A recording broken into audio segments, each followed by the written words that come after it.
చూస్తే ఏంటంటే అందులో చిన్న కుందేలు పిల్ల ఉన్నట్టుగా ఉంటుంది. కొందరికి అలా కనిపిస్తుంది, కొందరు రకరకాలు కనిపిస్తూ ఉంటుంది.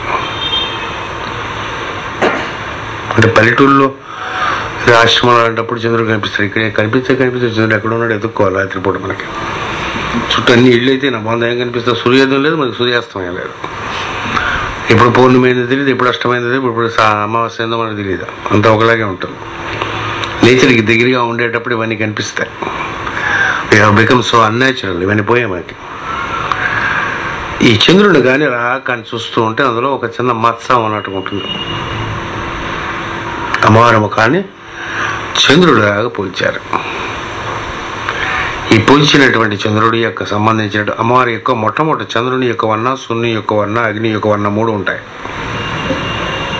ఎక్కువ చంద్రుని యొక్క వర్ణన దీనికి ప్రత్యేకత ఉన్నది. ఏం చేద్దానంటే లలితా సహస్రనామం పౌర్ణమి నాడు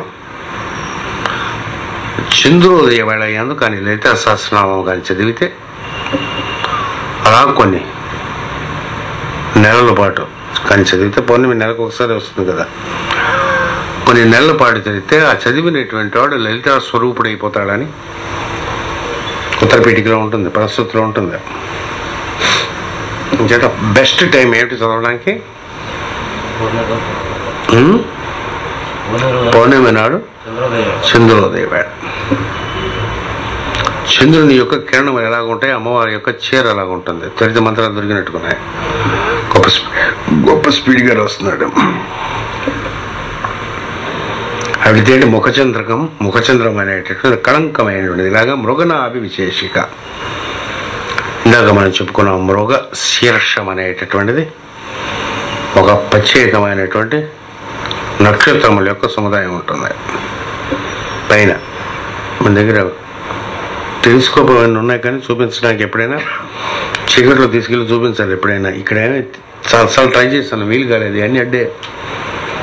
ఎప్పుడు ఆశ్రమానికి పోయి అక్కడ చూసుకున్నాం. మృగము అంటే ఏంటి?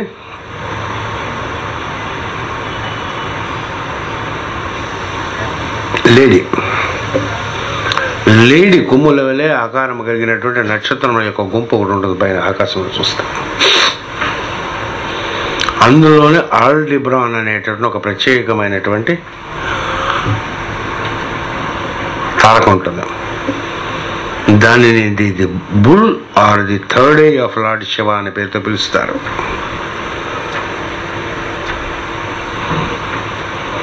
అమ్మవారి యొక్క 3వ నేత్రం ఉంటుంది అక్కడ. 3 కళ్ళు కదండి ఆవిడికి. ఆయనకి 3 కళ్ళు, ఈవిడికి 3 కళ్ళు అన్నాడు. వాళ్ళ ఆయనలో సగం లాగేసింది కదా ఆవిడ.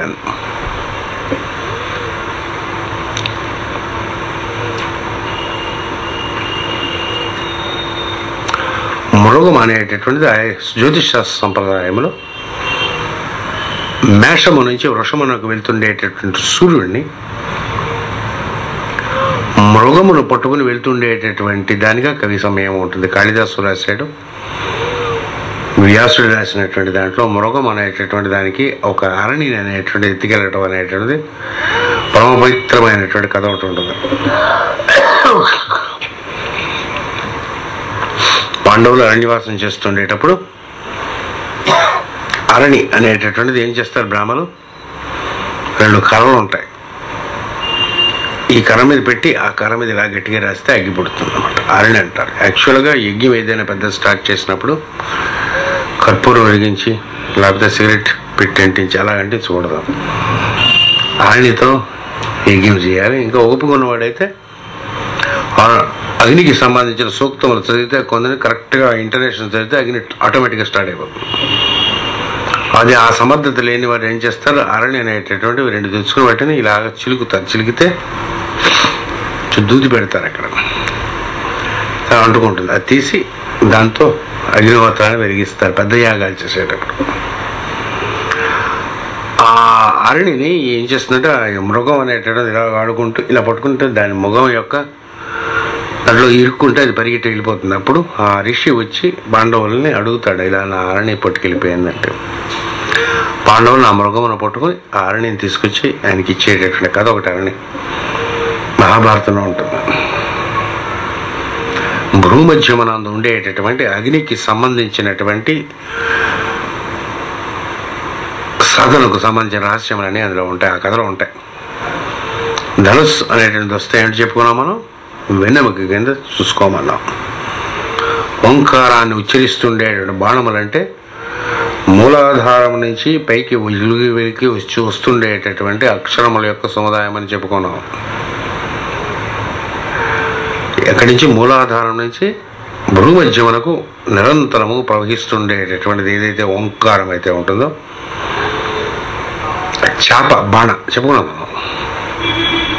క్రోధాకారాంకుశోజ్జుల మనోరూపేక్షు కోదండ అని చెప్పుకునేటప్పుడు మనోరూపేక్షు అనేటటువంటి దానికి ధనుస్సు అనే చెప్పుకునేటప్పుడు మనకు వెన్నెముక ధనుస్సుగా ఉంటాయి బాణములు. మూలాధారం నుంచి పైకి వెళ్తుండేటటువంటి 5 బాణములు ఆ ఈ ఊ చెప్పుకున్నాం, ఏ ఐ, ఈ పంచబాణములు అని చెప్పుకున్నాం మనం. వాటి ద్వారా పంచతన మాత్రలు ఇవన్నీ దిగి వస్తాయని చెప్పుకున్నాం. ఆల్రెడీ మనం చెప్పుకున్నాం, మర్చిపోయి ఉంటారు మీరు. పంచతన మాత్రలు, పంచేంద్రియములు, పంచకర్మలు, దాని ప్రకారం మనం పంచి కట్టుకోవడం, పంచీకరణం, ఇవన్నీ కూడా అందులోంచి వస్తాయి. పంచమి పంచ భూతేశ అప్పుడు మనం డీటెయిల్గా చెప్పుకుందాం. వాడికి నుంచి లాస్ట్లో వస్తుంది పంచమి అనేటటువంటి సంఖ్య మీద పంచ సంఖ్యోపచారిణి అమ్మవారు.